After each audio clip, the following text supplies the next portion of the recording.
여러분 혹시 타블로라는 가수를 아십니까? 2009년부터 이 가수는 아주 이상한 논쟁에 휘말리게 되어집니다. 타블로라는 사람이요, 미국의 최고 명문 대학교 중에 하나인 스탠포드 대학을 졸업했다고 알려지고 난 후였습니다.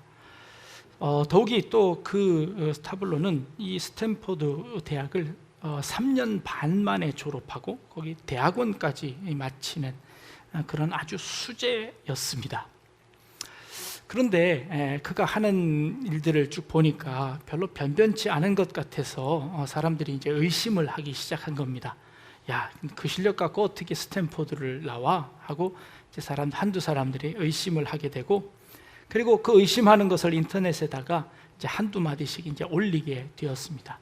그래서 이제 모든 사람들이 이 타블로는 그 가짜로 허위로 학력을 속였어 하고 이렇게 쭉 소문이 다 난 겁니다. 그래서 이 타블로가 자존심이 상해서 자기가 졸업한 졸업장을 이제 인터넷에 이렇게 탁 띄우면서 보여준 겁니다. 나 이 학교 정말 졸업했어 하고 보여주었더니 이 인터넷에 그 다른 이 네티즌들이 스탠포드의 다른 졸업장들을 쭉 보면서 이거 조금 뭔가 잘못된 것 같은데, 뭔가 틀린 것 같은데, 이것도 가짜 아니야? 하고 더 의심의 그 폭이 더 넓어졌습니다. 그래서 사람들이 전부 다 이제 의심하게 된 겁니다. 그랬더니 이번에는 이제 MBC에서 기자들과 함께 이제 그 학교를 찾아갑니다. 그리고는 정말 이 학생이 이 학교를 다녔습니까? 하고 물어봅니다.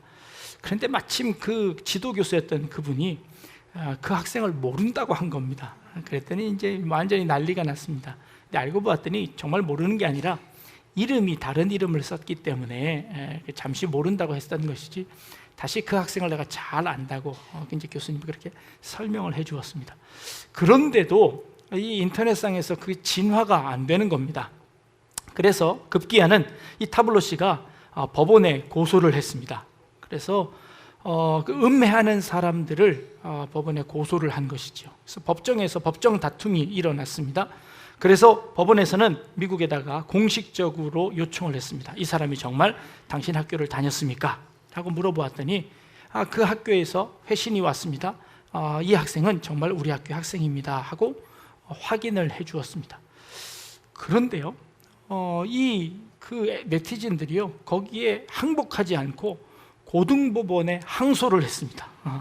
그래서 왜 그러는지 모르겠습니다. 고등법원에 항소를 해서 고등법원에서 가서도 또 졌습니다. 그런데 몇몇 사람들이 대법원까지 또 항소를 했습니다. 그래서 대법원에 결국 그것이 확정이 되어지며 그 사람에게 실형이 선포되었습니다.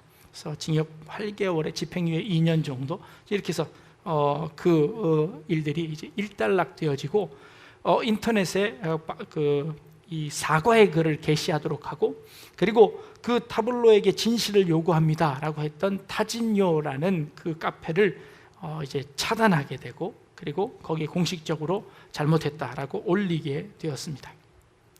여러분 한번 생각해 보십시오. 얼마나 억울했을까요?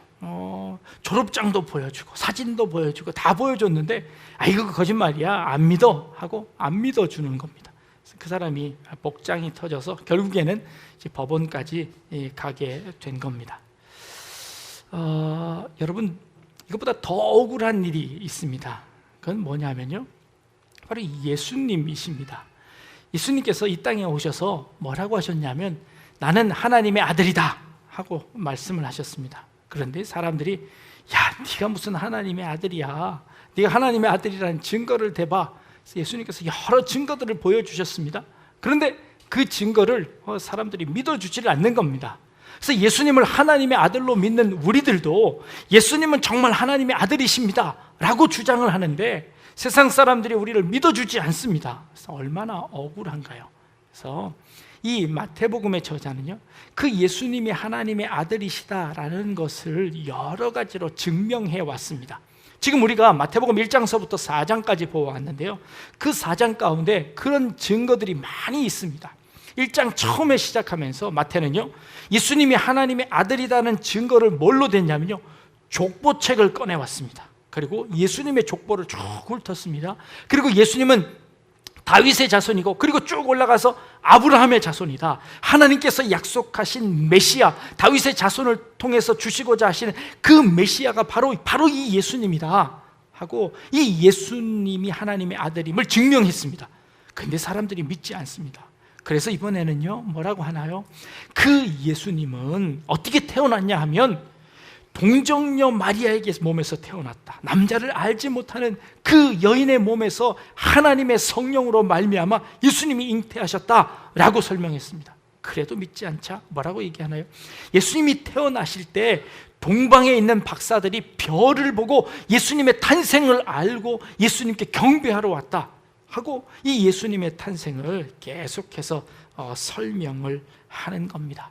이 예수님이 정말 하나님의 아들이었다는 것을 증명하려고 수많은 노력들이 있었습니다. 그리고 이 종교 역사상 그 일을 증명하기 위해서 많은 종교 회의들이 있었습니다.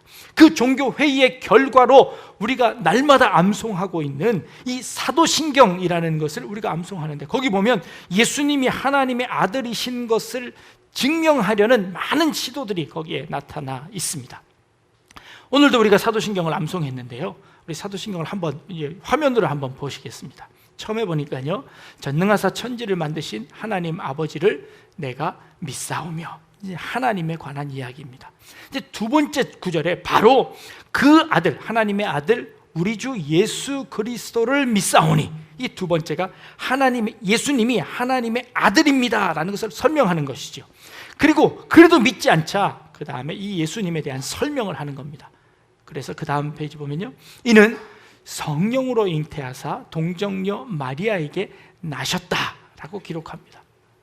예수님의 탄생을 증명하는 것이죠. 더군다나 이 예수님은 본디오 빌라도에게 고난을 받고 십자가에 못 박혀서 죽으시고, 그 다음에 다음 페이지요,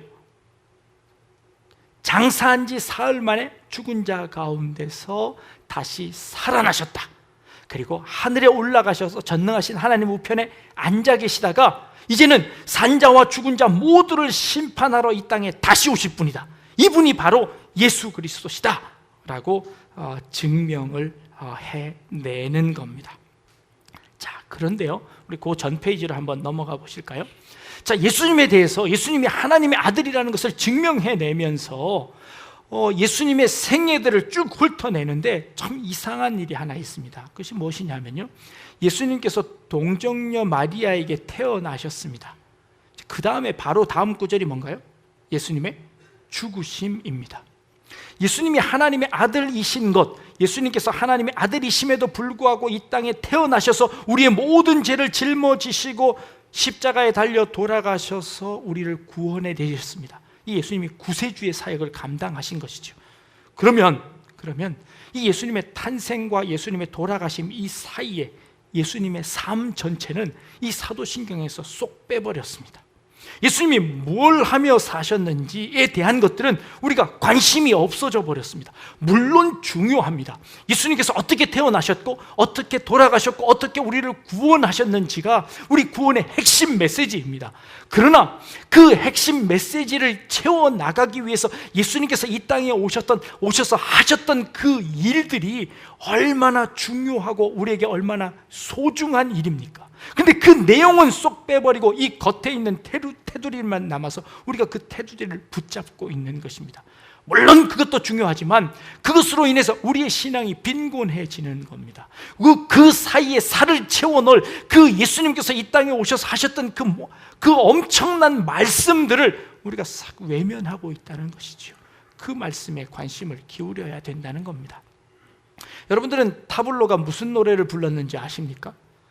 네, 전 전혀 모릅니다. 무슨 일을 하는지도 잘 모릅니다. 그런데 그것은 알고 있습니다. 그가 스탠포드 대학을 졸업했다는 것은 알고 있습니다. 근데 스탠포드를 졸업해서 도대체 그가 뭘 하느냐가 더 중요하지 않습니까?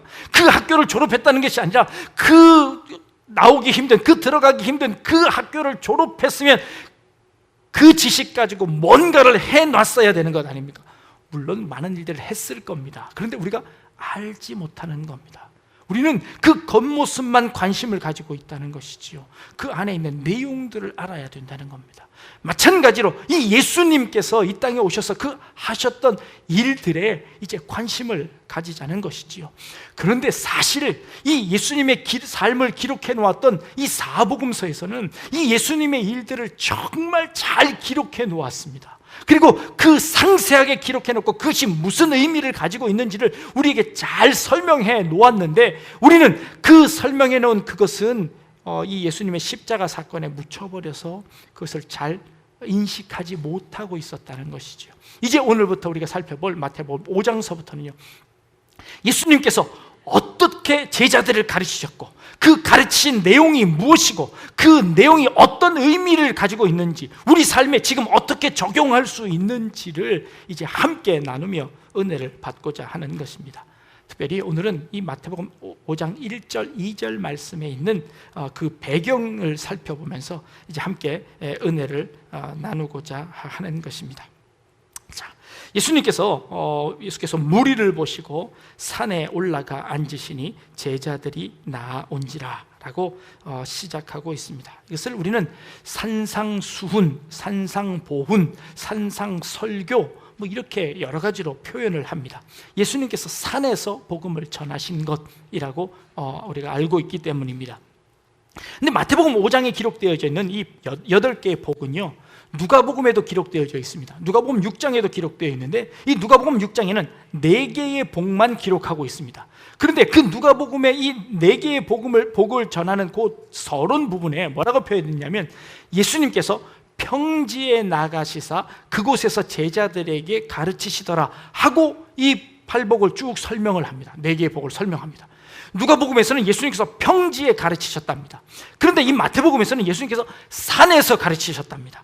그리고 명확하게 그 7장 마지막 쯤에 예수님께서 다 말씀하시고 산에서 내려오시니라 라고 기록합니다. 그렇다면 이 마태는 지금 이 예수님께서 산에 올라가셨다라는 것을 굉장히 어떤 의미를 부여하고 있는 것이죠. 같은 내용을 기록한 누가복음에서는 평지에서 그냥 전하셨는데, 이 마태복음에서는 이 산에서 전하신 것입니다. 그렇다면 예수님께서 산에 올라가서 이 말씀을 다 전했을까요? 아니요. 예수님의 말씀 전하신 것들을 다 요약해서 이 산상설교의 마태가 담고 있습니다. 어떤 의미를 가지고 있을까요? 이 산은요, 어떤 산인지 이름은 나와 있지 않습니다. 그래서 어떤 한 산입니다. NIV 성경에는요, A mountainside라고 되어 있습니다. 그러니까 무슨 산인지 알지 못할 때는 부정관사를 써서 어떤 그냥 한 산에 올라가셨어 라고 기록해야 됩니다.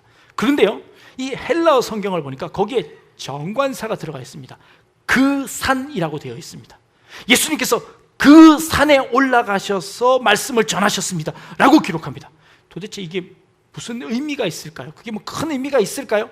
아니요, 의미가 있습니다.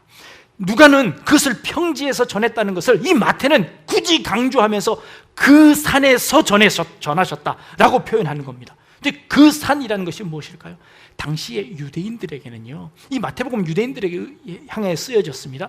유대인들에게 그 산 하면 하나 떠오르는 산이 있었습니다. 유대인들에게 그 산에서 말씀을 전하셨대라고 하면 이 유대인들은 그 산 하고 아는 그 산이 있었습니다. 그 산이 무엇이냐면 바로 신의 산이었습니다. 신의 산은 어떤 산인가요?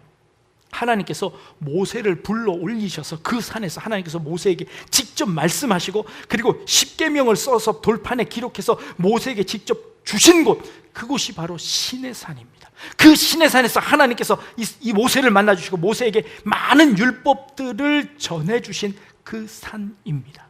그런데 그 산에서 예수님께서 말씀을 전하셨다라고 이 마태는 기록하고 있는 것입니다.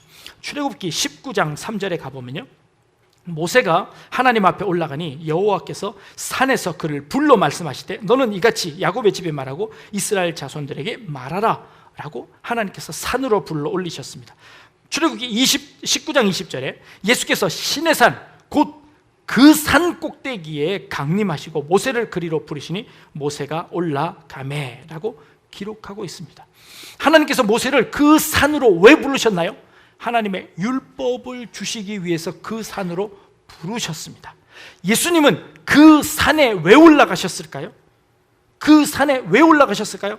마태복음 5장 17절, 우리가 오늘 읽지 않았지만요, 마태복음 5장 17절을 보면요, 내가 율법이나 선지자를 폐하러 온 줄로 생각하지 말라. 폐하러 온 것이 아니요 완전하게 하려 함이라 라고 말씀하십니다. 지금 예수님께서 뭐라고 하시나요? 하나님께서는 그 산에서 율법을 가르쳐 주셨는데 예수님은 그 산에서 지금 그 율법을 완전하게 하시겠다라고 말씀하고 계십니다. 그 말은 무슨 말씀이시죠? 내가 바로 그 하나님이다, 내가 바로 그 하나님의 아들이다 라는 것을 말씀하시며, 하나님께서 명령하신 그 율법들을 다시 설명하시고 그 율법의 참뜻이 무엇인지를 가르쳐 주시고 그 율법을 온전히 지킬 수 있는 방법, 그 율법을 완성하시는 방법을 지금 예수님께서 그 산에서 말씀하고 계시는 겁니다. 마태복음 17장에 가보면 이 산 모티브가 계속해서 등장을 하는데요, 마태복음 17장에 변화산 사건이 기록되어 있습니다. 예수님께서 높은 산으로 올라가셨는데 그 높은 산을 올라가실 때 베드로와 요한과 야고보를 데리고 함께 올라가셨습니다. 그런데 그 산에서 갑자기 예수님의 모습이 영화롭게 변화되셨습니다. 그리고 변화된 그때에 누가 맞으면 모세와 엘리야가 예수님 앞에서 말씀을 듣습니다. 예수님께서 그 모세와 엘리야에게 말씀을 하시다가 이 제자들이 정신을 차리고 보니까 그들이 싹 없어지고 예수님만 남았더라라고 되어 있습니다. 예수님께서 그 높은 산에서 모세와 엘리야에게 말씀을 전하셨습니다. 하나님께서 그 산에서 모세에게 말씀하셨습니다. 지금 이 예수님의 모습을 하나님의 아들로서, 하나님과 동등한 분으로서 그 산에서 복음을 전하고 있는, 말씀을 전하고 있는 그 예수님의 모습을 자꾸 이 마태가 이 여러 가지 모습들을 통해서 우리에게 가르쳐 주고 있는 것입니다. 이스라엘 민족은요, 모세를 통해서 하나님의 말씀을 받았습니다. 그런데 이 이스라엘 백성들은 하나님의 말씀을 순종하지 않았습니다. 그래서 이스라엘은 예루살렘 성전이 무너지고 그들은 다 포로로 잡혀가 버리고 말았습니다. 그러면 예수님께서 오셔서 그 율법을 완성하셨다는 말은 무슨 의미일까요? 예수님께서 그 율법을 다 폐해버리고 또 다른 율법을 주신 걸까요? 아니요, 아까 말씀하신 것처럼 예수님은 율법을 폐하러 온 것이 아니라 완성하러 오셨다고 말씀하십니다. 예수님의 완성이라는 것이 도대체 무엇일까요? 율법에는요, 예수님께서 이 산상수훈에 이제 우리가 보겠지만 이렇게 말씀하시고 계십니다. 율법에는 살인하지 말라고 하셨는데 나는 너희에게 말하노니 너희 이웃들을 미워하지 말아라. 미워하는 자는 이미 살인한 것이다 라고 말씀하십니다. 그리고 내 원수를 내 몸과 같이 사랑하라 말씀하십니다. 더 어려운 율법을 주시는 겁니다. 율법에는 가늠하지 말라고 했는데 너희는 너희 마음속에 음욕을 품지 마라. 그것이 이미 가늠한 것이니라 라고 말씀하십니다. 그러면 도대체 이 예수님께서 말씀하시는 이 율법이라는 것, 다시 세우러 오셨다는 이 율법은 전에 주셔서 지키지도 못했던, 우리의 조상들이 계속해서 너무 어려워서 지키지 못했던 그것보다도 더 무서운, 더 큰 것을 우리에게 주셔서 그것을 지키라고 하시는 것입니까? 라는 것입니다. 이것에 대해서 신학자들이 의논을 하는 겁니다. 그래서 도대체 이 예수님의 말씀은 무슨 의미일까? 라고 고민을 했습니다. 그래서 그들이 발견해내는 것은요, 바로 이런 겁니다. 예수께서 무리를 보시고 산에 올라가 앉으시니 제자들이 나옵니다. 근데 여기서 예수님의 말씀을 듣는 사람이 두 부류가 나타납니다. 하나는 무리고 하나는 제자입니다.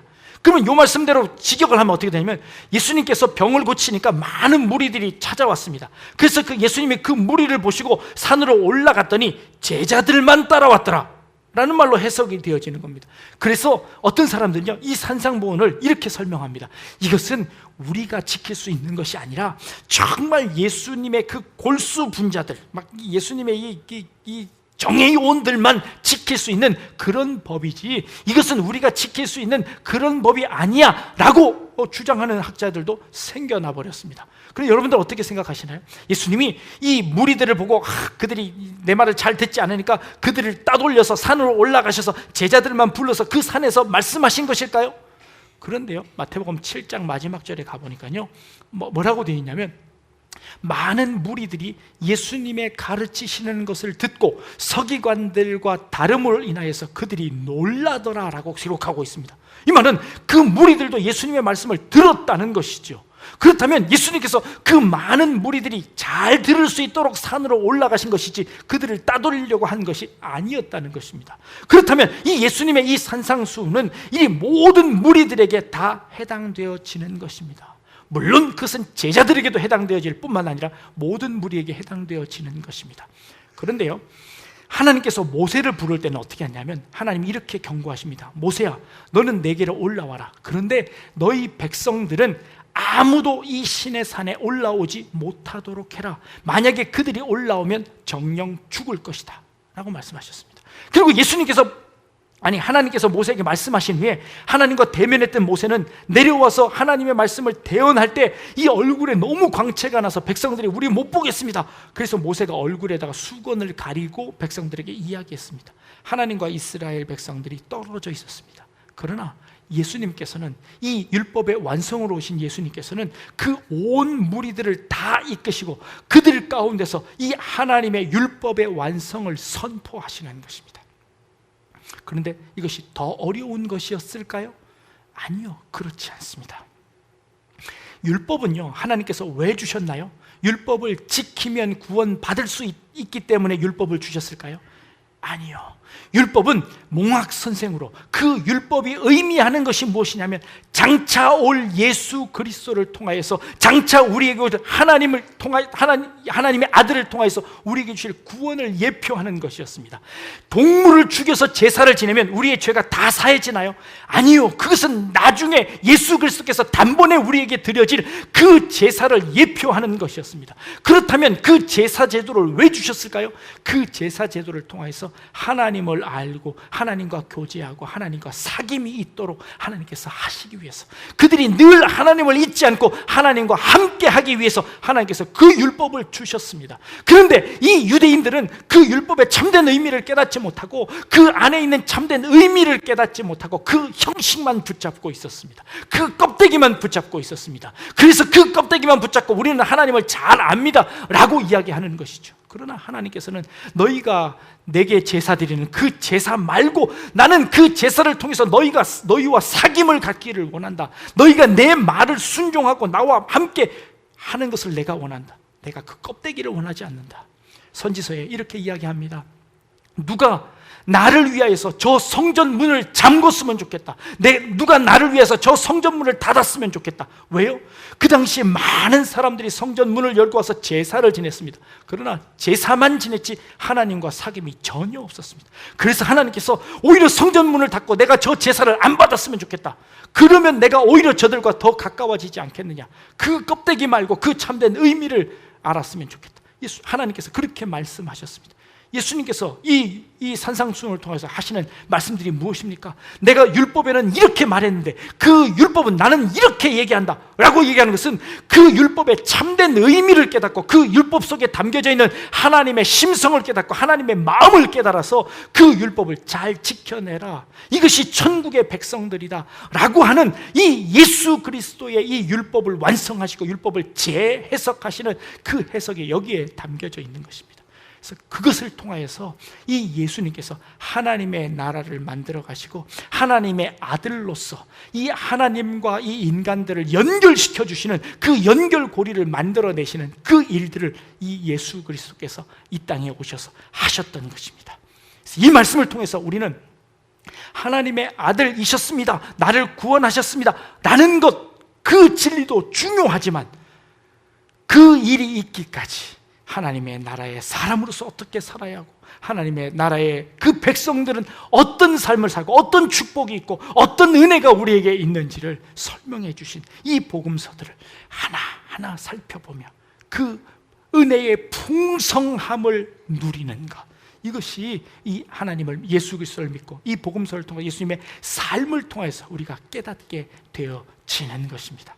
이제 앞으로 이 마태복음 5장 산상설교들을 한 절씩 살펴볼 겁니다. 그러면서 그 속에 담겨져 있는 이 예수님의 그 풍성함과 우리에게 주시는 그 놀라운 은혜들을 함께 나눌 것입니다.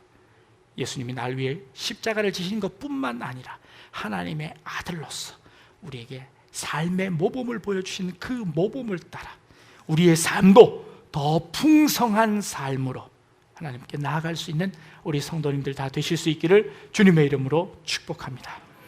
기도하겠습니다.